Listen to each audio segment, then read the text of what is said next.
A scion of many worlds. Magrica glances over to the side as they fly. The grand midwives were more than a little stupid during night flights, and "We're being followed," Horus says in his bizarre accent. He speaks the words, but there is nothing to signify where he is from. The natural trill of a Urthani is there, but suppressed so ruthlessly that it barely can be heard. "Where?" she asks, turning to him, and he points over his shoulder and upward. She glances back and sees a winding shape along the stars. It crosses the ribbon of the world, and she can see that it is an aerial Nagasha, her flattened body easily cutting along the rising warm winds from below. "Oh, cute. She's going to try and track us," Magrica says with a daredevil smile. So there was more than just a rabble of barely organized idiots at that temple. Good. I think more are coming. She's just the forward scout. She hunts by heat, though. We need to dive and get under the trees. We're torches in the dark to her. "Oh, thermal senses, that's easy enough to toy with." Horus responds and begins studying the forest below. What are you seeking? Does he have some strange method or magic from beyond the stars to help? "Mud," he says simply, and she nearly starts to fall in amusement. Great stranger from beyond the stars, unknown magic and forced into an odd body. Still knows the best way to hide from a Nagasha is with mud. "Well reasoned. Follow," she commands and dives down to the forest below. She darts down between the trees and through sheer instinct weaves through the towering plants as she glides closer and closer to the ground. There is a whistling sound behind her, and she can tell it's Horus. Unused to his Urthani self, he clearly does not know how to properly swoop in silence. "Clench the antenna." The whistling stops almost instantly, and she suddenly brings out her wings to stop herself as she lowers to the base of a grand baragas tree, the slick bark catching the already slowly forming dew and directing it down to its roots. In ankle-deep mud she lands, and there's a slight sloshing noise as she turns to witness the odd Urthani lowering himself soundlessly to the water. Without hesitation, he lands and looks to her, his wings folding backwards and dipping ever so slightly in the muck. If his frankly bizarre appearance and utterly foreign way of speaking hadn't convinced her, he was unlike any Urthani she had ever heard of. His willingness to dirty himself sealed the deal. She smiles up at him before reaching down and grabbing a handful of mud, which she then tosses into his face. At first he does nothing. Then his claws smooth it over him for better coverage before a snap movement on his right leg hurls a clawful of mud directly onto her chest. "Fair's fair." "True enough," she notes with a grin. He then crouches down to her level and begins hauling up massive clawfuls of mud that he dumps all over himself, and in a short amount of time is almost completely brown. A quick flutter of his wings spreads out a thin film over them, and she nods before falling backwards into the mud, rolling with it and standing up well-coated. She gestures for him to go up, and he nods before stepping onto the wood of the tree as she morphs her wings to aid in climbing, and they make their way upwards. She grins as she sees his wings and antenna flutter and twitch as they climb. So it is instinctive for Urthani to be clean, even those not raised by them. Suddenly, he lets out a shushing noise, and both of them freeze before movement behind them lets them know something is passing. Horus leans away from the tree and grips only with his lower claws and left one as he watches the Nagasha pass. We've shaken the first touch of pursuit. Now food is the next priority. This body I'm in has never had a meal from the feel of it. There isn't a single part of my stomach or guts that holds anything resembling food in it. Well, this is a baragas tree, Magrica notes, and he looks at her baffled before looking up. "Oh, fruit? I hadn't noticed in the dive," he says before beginning his climb all over again. "You want some?" She churns it over in her mind. Baragas fruit is fairly sweet and juicy. The tough, oily skin on them is annoying, but rarely an issue. What is an issue are the cackling gracchus that often eat them. The overly aggressive beast will prove to be amusing and maybe a proper main course if they get a fire going. Yes, but don't worry, I can feed myself. She assures him with a grin pulling at her lips as she watches him climb. He is fascinating, sinking his claws in and tearing out hand and footholds rather than gently leaning in and letting his weight do the work for him. Perhaps he does not like this tree? He then flutters his wings a little to let him leap upward and quickly crests onto a massive, overreaching branch. He walks up, outright swaggering towards the fruits that are budding off the sides of the branch and grabs one. That was a bit of a mistake as there's a rush of movement and a creature runs up on its knuckles, then gives a crackling roar right into his face that's cut off when he thrusts his right arm right into the monster's face and literally pops both of its eyes and shreds its brain. He pulls out his claws with a slurping sound and the cackling gracchus falls backwards onto the branch. Well, that was quick. Most beings back off when roared at by a gracchus. Are these things edible? Well, he has his priorities straight. Perhaps he's too hungry to care. Best be cooked first. They can carry sickness, she answers as she reaches the branch and walks up. Then we have a second course, Horace remarks as he flicks off the gore from his claws and then grabs a few of the fruit to bundle up in one of his arms. Do you know a good place to set up camp? She makes a pensive sound as she considers things further. Any doubts she had about this being some kind of truly bizarre setup had faded. Even the bravest of Earthani would have fled, and though he did seem to want to remain clean, he wasn't anywhere near as fastidious. Easily enough. There's a system of caves not far away. I used one for shelter on the way here. There should still be a fair amount of firewood there. Magrica explains, and he nods even as she grabs a Baraga's fruit for herself. Follow. She then launches herself off the limb and begins gliding on the cooler night air. It's the strange way of winds. Above the trees, the warm air rises and lifts up flyers. But below? Below it pulls down, and you need either a great degree of mastery in the ways of power or to flap incessantly to stay in the air. She glances back to see that he's clearly a master of the power. His glide is effortless despite him carrying easily his own weight in his claws. His load is uneven. The gracchus in the right claw and 4 Baraga's fruit nestled in the other arm. Normally that would need a huge amount of effort to even balance, but he seems to scarcely notice. She is most intrigued. Perspective swap. The grinding, grating sound of his claws rubbing together disturbed him in ways that he could not articulate. For his own fingers to be illegal via the Geneva Convention was a hell of a thing. No serrated weapons to be used in war. Granted, the galaxy is already happy to break the use against flamethrowers and their ilk. Also happy to test others endlessly. He's being evaluated even as he evaluates his new form. This entire chain of events is odd, and no doubt will continue to be odd until she has the answers she seeks.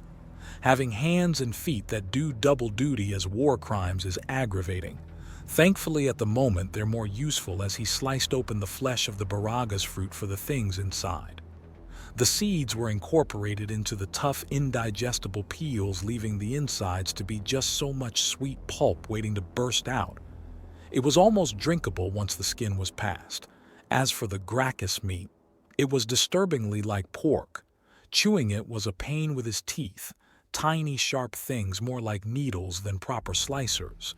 His mouth was also oddly shaped and his tongue was horrific. A long, thin proboscis, flexible enough to enter a flower no doubt, or perhaps more suited for drinking blood.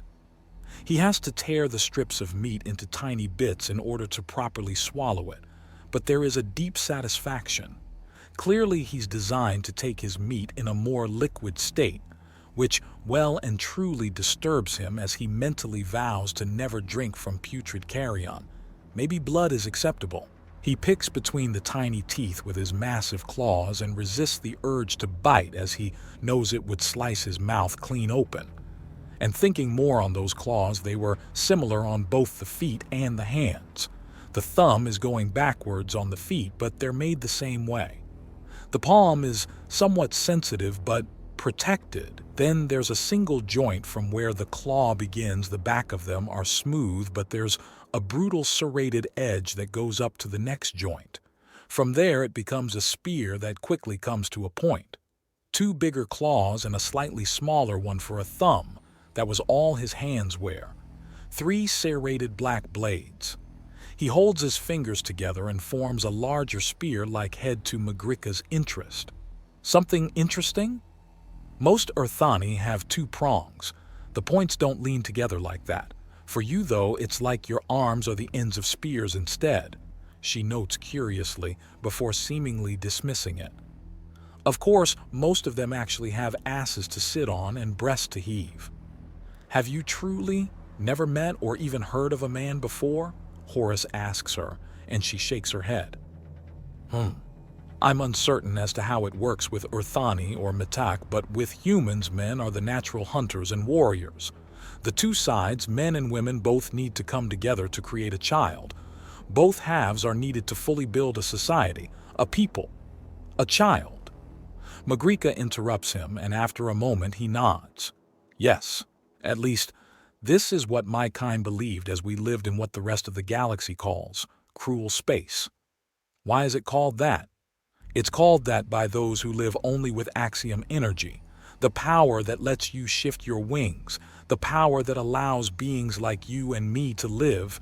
It cannot be used in that place, not actively and not in any other way as well. What does that even mean? Magrika demands. How do I explain this? There are rules to the way all things exist. Drop a stone and it falls. That is a rule. He gestures to the campfire between them. Place something within the flame and it begins to burn. With enough heat, even stone can burn. Rules of the world and all worlds as well. Understand so far? I'm no fool. Explain fully. In cruel space, there are certain rules that do not exist. Therefore, there are many things that cannot be done in that place. Horus explains before tapping his chin with the knuckle of his claw and nods. Draw on the power around you, and you may be stronger and faster for a time. Most any fool can do this if they simply know where to feel. This cannot be done in cruel space. There are many things that cannot be done in cruel space. What rules there are so harsh that you and I would not be able to survive there. We would both begin to die in different ways and likely would be nothing but cooling meat in but a few minutes at most. Are there beasts that coat themselves in flames to do battle? Magrika challenges. She doubts that a place where one can't even draw power to themselves can be dangerous at all. No creature I know to exist, but there is danger in every corner. How many things upon this world have a tainted bite where even the smallest graze can slowly kill you? He asks in response, and she shakes her head. None. Not unless they tear into a vital vein. There are many thousands, some so horrifically tainted to the touch that even holding them can kill you. They don't need to attack. There are plants like that too. When I was in my proper body, I had a friend that touched poison ivy. He spent months separated from everyone else because the taint was so grievous and infectious it could spread like a plague. A taint? I'm not sure how else to explain it. Poison and venom seems to be very rare outside of cruel space, where inside it's a common defense mechanism, as common as hiding really, he explains, and she looks confused. Poison and venom, those are 2 words for the same kind of taint. There are many kinds of taints. Poison is something that if you try to eat it or in some cases smell or touch it, then it will hurt you. Venom, on the other hand, is used as part of an attack. If my claws had a taint to them that attacked when I cut something, then I would be venomous. If it was in my fur and it would attack when I am attacked, it would be poisonous. So it's whether the taint is armor or a weapon, Magrica says, stirring the fire and grinning even as something lands outside and Horace stands up. I was wondering when they'd catch on. By the mountains, they took their time.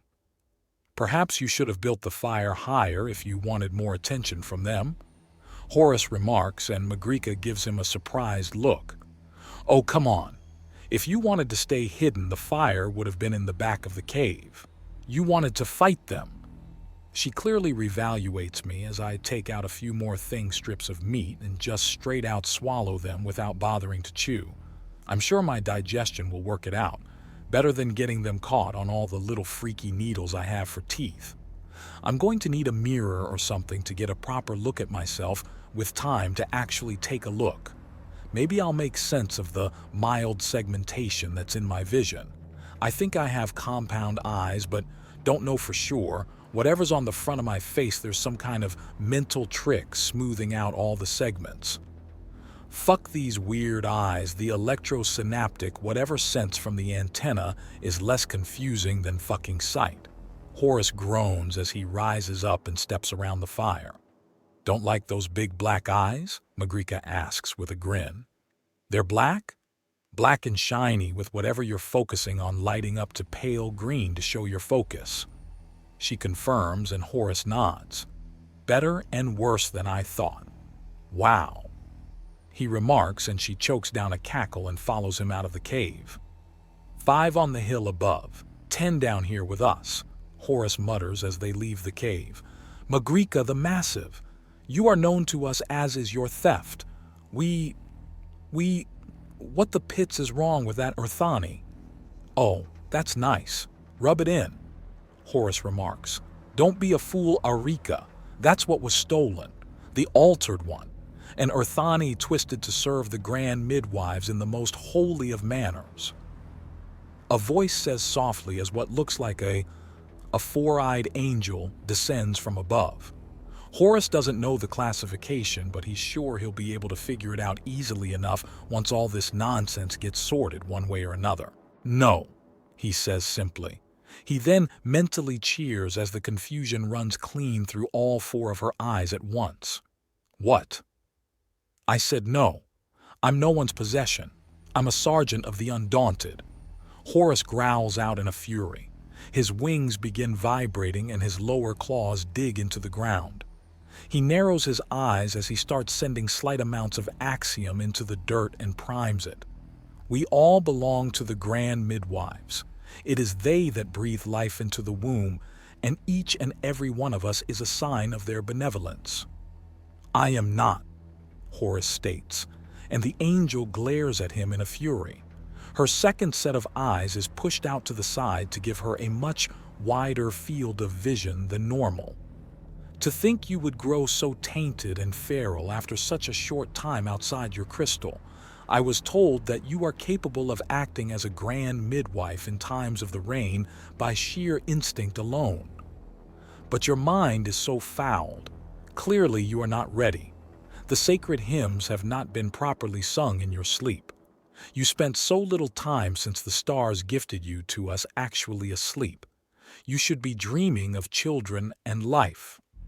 I was sleeping too long as is, Horace counters as his stance widens. You are going to fight us? You have no combat training.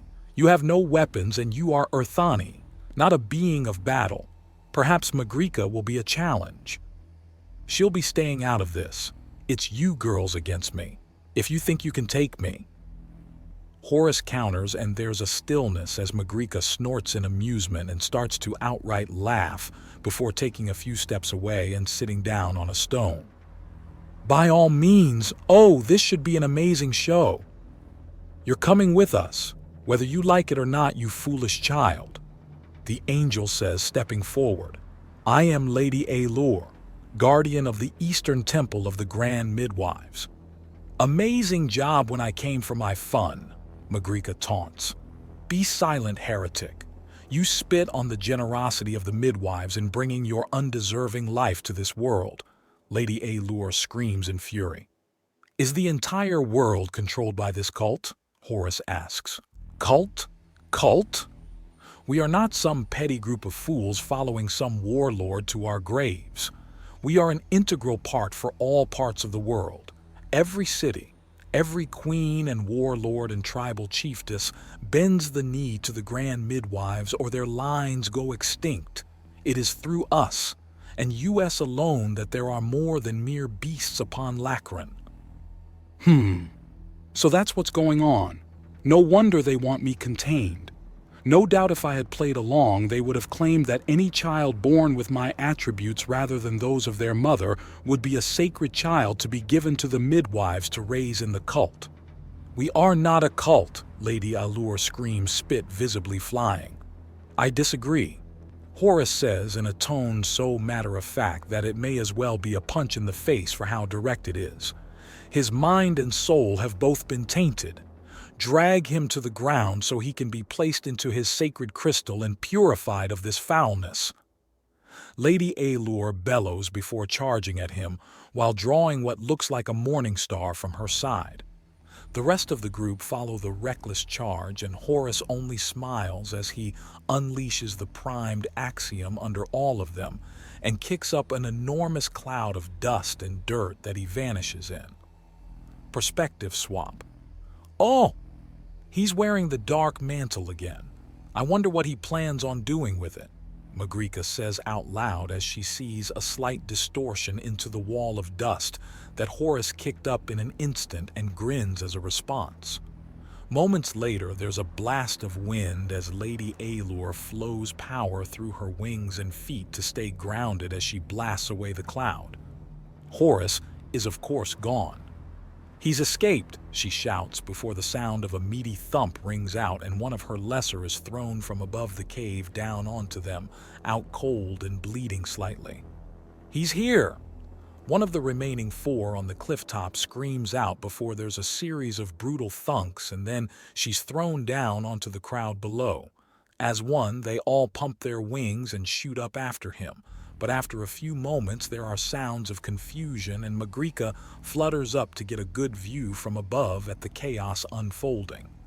The remaining three of the five above the cave were all splayed out and unconscious all around. They hadn't even had time to scream or make a sound before Horus got them. A little cowardly Horus, attacking from the darkness like that, any beast can ambush, but are you a proper warrior? Magrica calls out into the surrounding area, and something blasts past her as a blur, slams into Lady Allure, and rolls with her before sending her flying into her fellows. It's Horus, and he stands up with Lady Allure's spiked morning star. He then grasps it below the head and pulls until it tears clean off and then bends the remaining haft in half. Well then, let's see if this rabble can stand toe-to-toe with an undaunted. Horus growls out as he slowly walks forward. Several of Lady Allure's squadron charge at him with drawn swords. He jolts to the side, his wings coming up and glittering with the power as he deflects the swords, parries at the wrist to dislodge their grips, then sweeps down to take their legs out from under them. He rises again, his wings flapping behind him like a cape, even as he takes the cloak from around the shoulders of one of the three. He then puts it to the side. Anyone else? Come now, it's 10-on-1.